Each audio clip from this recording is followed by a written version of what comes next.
Hello दोस्तों, अस्सलाम वालेकुम। आप देख रहे हो संजीर कतर और मैं मोहम्मद संजीर आलम।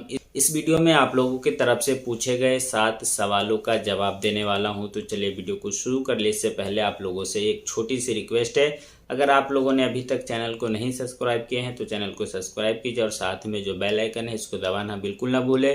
चलिए पहला सवाल शामिल कर लेते हैं, जिसमें एक भाई ने पूछा है, भाई मेरा 3 डोज कोविशील्ड है, कुछ प्रॉब्लम तो नहीं होगा एयरपोर्ट पे? तो आपको बताते चले, आपको कतर आने के लिए किसी भी तरह का प्रॉब्लम नहीं होगा।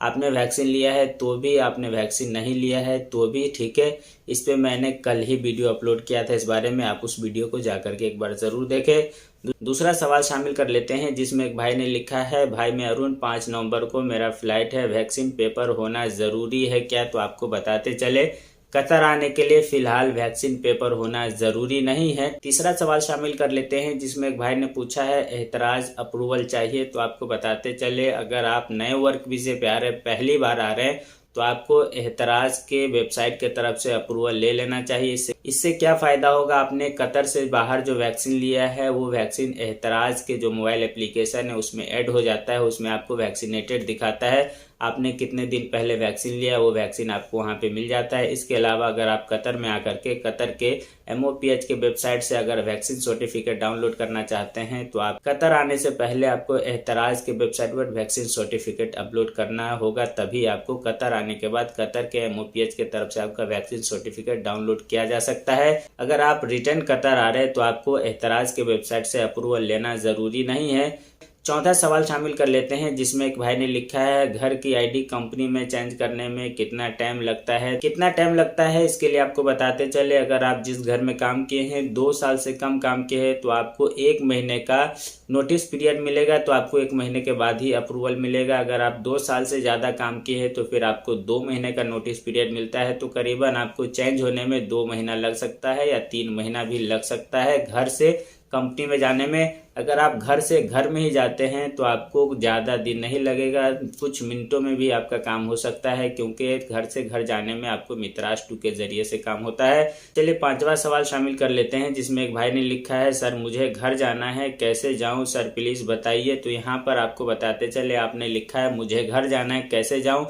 तो घर जाने के लिए क्या करना है, आप वो पूछना चाहते हैं, क्या पूछना चाहते हैं आपने मेंशन नहीं किया। और इसके अलावा आप कौन से देश जाना चाहते हैं ये भी आपको लिखना ज़रूरी है, तभी मैं आपके देश के बारे में बताऊंगा। अगर आप इंडिया जाना चाहते हैं तो इंडिया जाने से पहले, अगर आप फुली वैक्सीनेटेड है तो जाने से पहले PCR टेस्ट कराना ज़रूरी नहीं है। अगर आप फुली वैक्सीनेटेड नहीं है तो जाने से पहले एक PCR टेस्ट करा के जाइएगा। इसके बाद आपको सेल्फ डिक्लेरेशन का फॉर्म भी भर के जाना है इंडिया जाने के लिए। अगर आप लोगों का भी कुछ इस तरह का सवाल होता है तो अपने देश का नाम ज़रूर मेंशन करें, तभी मैं आपके देश के बारे में बता पाऊंगा। चलिए 6ठा सवाल शामिल कर लेते हैं, जिसमें एक भाई ने पूछा है, सर मुझे ये पूछना है, कतर से इंडिया जाने के बाद किसी दूसरे देश सऊदी अरबिया जाने के लिए PCC इंडिया में बन सकता है सऊदी अरबिया का, जबकि कतर का ID मार्च में एक्सपायर होगा? तो यहाँ पर बताते चले, आपका कतर ID एक्सपायर नहीं है, आप किसी दूसरे देश जाना चाहते हैं तो बिल्कुल जा सकते हैं। सऊदी जाने के लिए PCC लगता है, तो आपका इंडिया में PCC बन जाएगा। आपका ID एक्सपायर है या नहीं है इससे कोई ताल्लुक नहीं है। PCC बनाने के लिए आपका सऊदी अरब का वीज़ा लगेगा, उसके बाद आप PCC करा के सऊदी अरब जा सकते हैं। दुनिया के किसी दूसरे देश जाना चाहते हैं, आपका कतर ID एक्सपायर नहीं है तो जा सकते हैं, कोई दिक्कत नहीं। सऊदी हो गया, दुबई हो गया, बहरीन हो गया, ओमान हो गया, किसी भी देश जाना चाहते हैं आप जा सकते हैं, कोई प्रॉब्लम नहीं है। कतर ID एक्सपायर होना ज़रूरी नहीं है। चलिए 7वां सवाल शामिल कर लेते हैं, जिसमें एक भाई ने लिखा है, सर मैं नेपाल में, मेरा ID खो गया है, क्या मैं नेपाल में QVC में बना सकता हूं? अगर आपका ये सवाल है, मैं नेपाल में QVC में ID बना सकता हूं, तो आप बिल्कुल कतर का जो वीज़ा सेंटर वहां पर ID नहीं बना सकते हैं। अगर आपका ID नेपाल में खो गया, इसके लिए आपको यहाँ के जो आपके मंदूब है, आपके जो कंपनी वाले हैं, आपके जो स्पॉन्सर है, उससे बात करना होगा। वो आपके लिए एक स्पेशल परमिट देगा, तभी आपको कतर आने दिया जाएगा। कतर वीज़ा सेंटर पर आपका ID नहीं बनता है। कतर आने के बाद आप अपना ID बनवा सकते हैं। कतर आने के लिए आपको स्पेशल एंट्री परमिट की ज़रूरत होगा, तभी आपको कतर आने दिया जाएगा। दोस्तों इस वीडियो में हमने केवल 7 सवाल को शामिल किया है। अगर आपका भी इसके अलावा सवाल है तो इस वीडियो के नीचे कमेंट कर सकते हैं। आने वाले वीडियो में आप लोगों के भी सवाल को शामिल करूंगा। तो मिलते हैं हम किसी और वीडियो में। वीडियो देखने के लिए आप सभी दोस्तों का तहे दिल से शुक्रिया।